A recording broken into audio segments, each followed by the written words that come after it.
A decade ago, the footprints on this beach were those of a rebel army. Sierra Leone's civil war had been raging for 10 years. The rebels were well known for their brutality. The hacking off of limbs was their signature atrocity. At the time, I was here reporting the state of terror that had descended on Freetown. Its people were waiting for the rebel force, known as the Revolutionary United Front, or RUF, to attack. And then something remarkable and quite unexpected happened. Britain sent troops to evacuate British and other EU nationals. Their intention was to stay for 7 to 10 days, complete the evacuation and then get out, leaving Sierra Leone to its fate. But the force commander had other ideas. I could see from my previous experience that actually a little bit of robustness and organisation might just be able to buy time for us to do something. And that was as early as the afternoon of that first day there. Are you prepared for this? In fact, David Richards decided to take a risk. He decided to go well beyond his formal mandate of evacuation.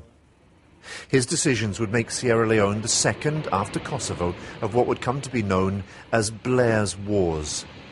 Sierra Leone would be an early experiment in the kind of liberal interventionism that would lead Britain one day into Afghanistan and Iraq.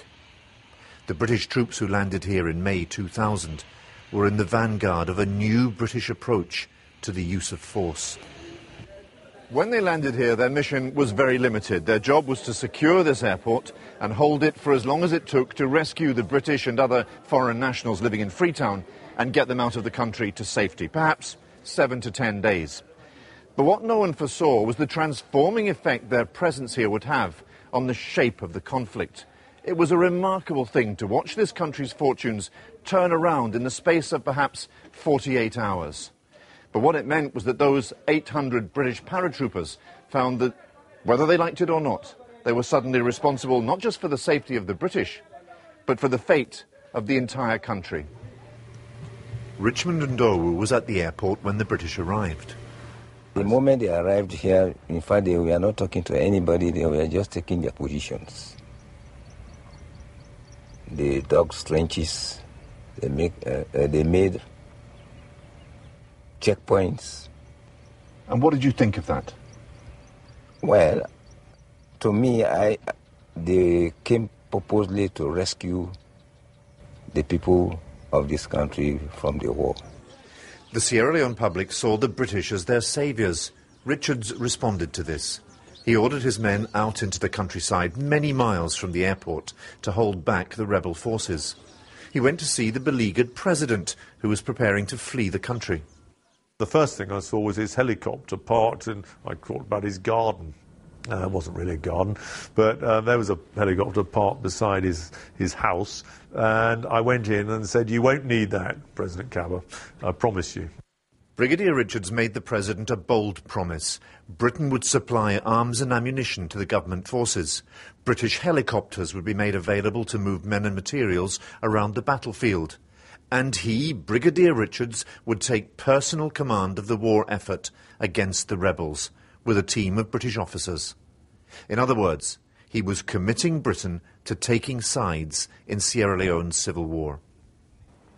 So right from the very beginning, from that very first meeting, you understood that the British were going to supply you with logistical support, military advice, and arms and ammunition. That's correct. Did you think it was odd that the Defence Secretary in Britain informed Parliament that the purpose of the Paras coming to Freetown was simply to evacuate British citizens and other third country nationals? No, that's not correct. That's not accurate. So you were promising him that help before, really, you had the political authority to do it? Yes, definitely, I'm afraid, yes. For several days, the government in London continued to stress the limited nature of the mission. The politicians were still talking evacuation, not intervention. in terms of constructing a tale for London, the military activities we needed to do to facilitate an evacuation operation were remarkably similar to what I was intending to do for a different purpose, which was to stop the RUF advance, because we had to do that to allow the evacuation. So London was kitting you up for an evacuation, and you were using that kit actually to intervene in the Civil War? Yes. On the ground, we reported this at the time. There is no longer any pretense here that this is just about evacuating British citizens. This is designed to reassure the people and warn the rebels. Richards came under intense pressure from the Ministry of Defence to stick to his original mission, evacuation of foreign nationals only. Trying to persuade the MOD sort of middle orders as much as not really the top level who hadn't really focused on it in that first weekend, but those who were actually on duty, who were saying, Brigadier, you've got one job to do a NEO, we got non-combatant evacuation operation, and then get out. I needed to get to the next level up and really to Tony Blair. This process died with to do that, Richards used us, the British reporters on the ground. Everyone here now recognises that the only thing stopping this country sliding into the chaos of civil war is the British intervention. For like it or not, Britain has now assumed the leadership of the international presence here. Alan Little, BBC News, Freetown. He briefed and briefed. The risk is there, and if we were to get into combat by accident, I have the rules of engagement to allow us to respond very effectively indeed. His aim was to persuade the government in London to back his more radical military intervention plan. No, I haven't been standing up. Tony Blair rarely gives interviews these days, but he was happy to talk to me about Sierra Leone. Even he joked off camera that there's still one place in the world where he remains wildly popular.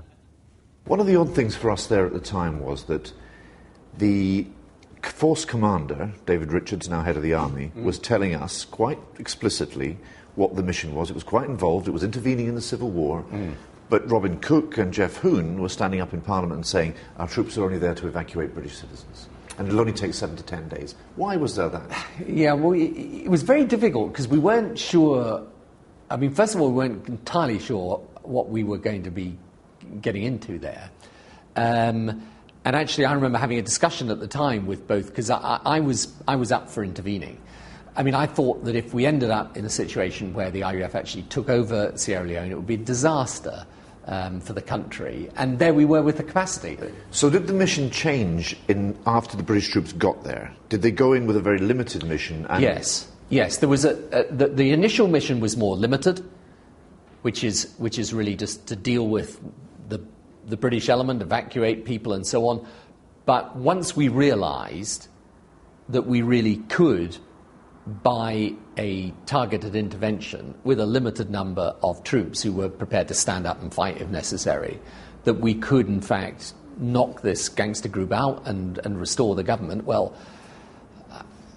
why not? It didn't take long. Backed by the British, government forces pushed deep across the country. Though much of it was chaotic, they annihilated the rebels.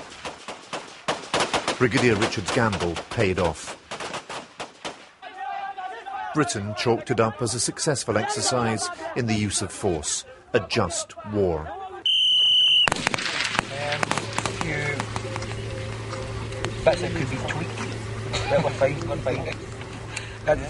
You are going to fire 5 rounds rapid.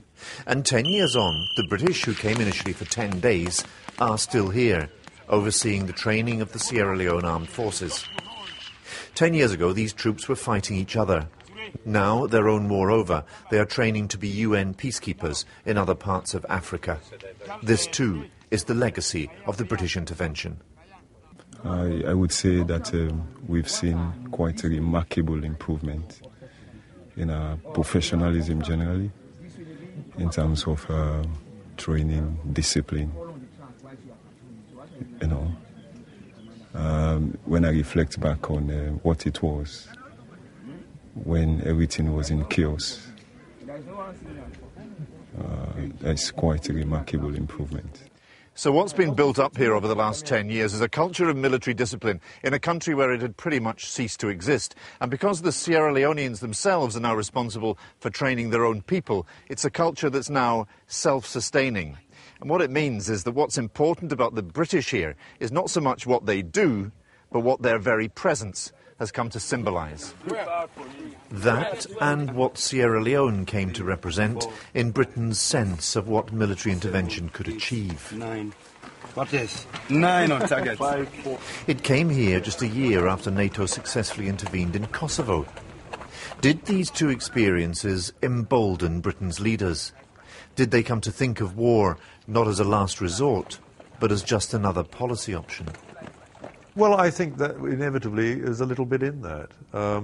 You know, they were very successful, very worthy operations, and I think everyone felt rather good about them. But they weren't what Iraq and Afghanistan are, and I think that as military men and strategists and people in the Foreign Office, we didn't sort of just take stock and say, actually, there are significant differences here, and I hope that we will learn the lessons, which are many. Now you move! Faster! Britain's intervention in Sierra Leone worked. It ended the conflict. It restored democracy. And it's the story of how a military leader in the field saw a chance, took a risk, and in the space of a few days committed his country to a policy far more radical than anything it had intended.